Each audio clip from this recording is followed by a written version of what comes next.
देख रहे हैं न्यूज केसरी 24। नमस्कार, न्यूज केसरी 24 में आपका स्वागत है। मैं हूं आपके साथ निहारिका सिंह नागर। आइए एक नजर डालते हैं आज की महत्वपूर्ण खबरों पर।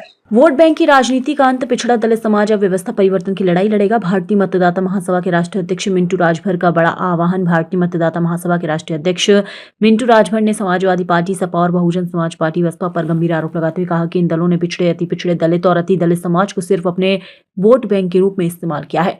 मिंटू राजभर ने स्पष्ट शब्दों में कहा कि इन राजनीतिक पार्टियों ने समाज के संवैधानिक अधिकारों पर डकैती डाली और इन्हें खोखला कर दिया है।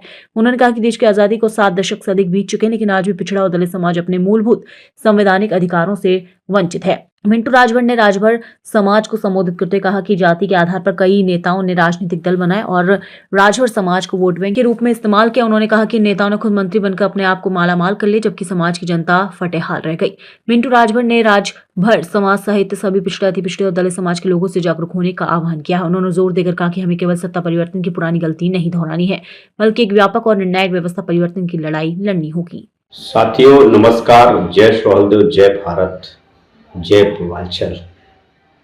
आज हमें बहुत दुख के साथ कहना पड़ा कि सोहलदेव स्वाभिमान पार्टी का प्रदेश प्रवक्ता रहते हुए भी आज हमें पार्टी के नीति के और नीयत पर सवाल उठाना पड़ा, इसलिए कि मिंटू राजभर किसी व्यक्तिगत पर सवाल नहीं उठाता है, लेकिन पार्टी की बात आती है, समाज की बात आती है तो सवाल तो उठाना ही पड़ेगा।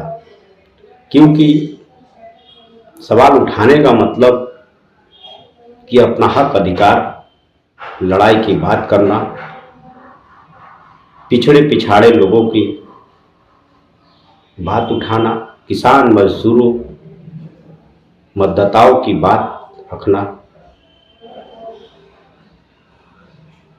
और राष्ट्रीय वीर महाराजा सोहलदेव जी के भारत रत्न से नवाजने की बात मैं अगले भी लोकसभा में और विधानसभा में अपने घोषणा पत्र में जारी किया था। इसी वादों को लेकर सोहलदेव स्वाभिमान पार्टी के राष्ट्रीय अध्यक्ष माननीय महेंद्र राजभर जी के साथ कंधा से कंधा मिलाकर, चाहे मीडिया से संबंधित हो, चाहे कार्यकर्ता से संबंधित हो और चाहे कहीं जाना हो, तो साथ में चलना मजबूरी थी हमारी, ताकि समाज का विकास हो, एसटी आरक्षण की लड़ाई हो और अपनी बात को हम लोग कहें। एहसास हुआ हमें कि पूर्व मुख्यमंत्री माननीय अखिलेश यादव जी के साथ मिलकर पार्टी को आगे तक ले जाने की सोच थी, लेकिन ऐसा नहीं हुआ। इसलिए कि बनारस के लोगों को कार्यक्रम में नहीं बुलाना, उनसे केवल सवाल करना, संगठन का जवाब मांगना, तो क्या अपना अधिकार वो नहीं मांग सकते थे? अपनी बात नहीं कर सकते थे? इसी के नाते हमने सोहलदेव स्वाभिमान पार्टी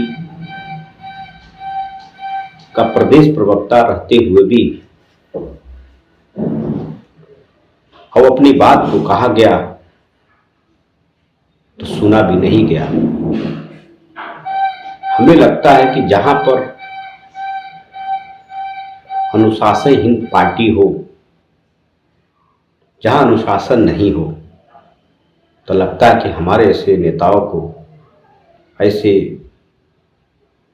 जो देश के प्रधानमंत्री के संसदीय क्षेत्र वाराणसी से राजभर समाज की हक अधिकार की लड़ाई को लेकर अपनी बात को मैं कह रहा था, हमें लगा कि सोहलदेव स्वाभिमान पार्टी इन बातों का सम्मान करेगी, लेकिन ऐसा नहीं हुआ। तो आज हमें मजबूर होकर मिंटू राजभर सोहलदेव स्वाभिमान पार्टी का प्रदेश प्रवक्ता होते हुए भी हमें भारतीय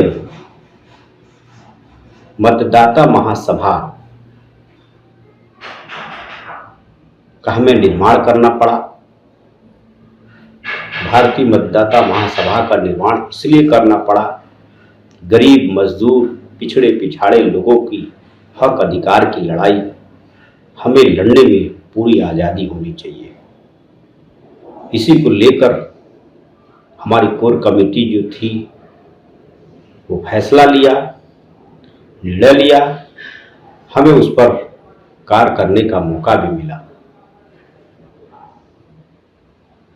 हम सभी के देशवासियों से मैं आग्रह करता हूं कि भारतीय मतदाता महासभा में जुड़कर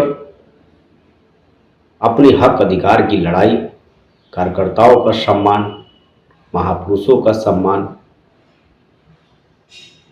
और जाति को काफी दूर रखकर भारतीय मतदाता महासभा को बनाया गया है।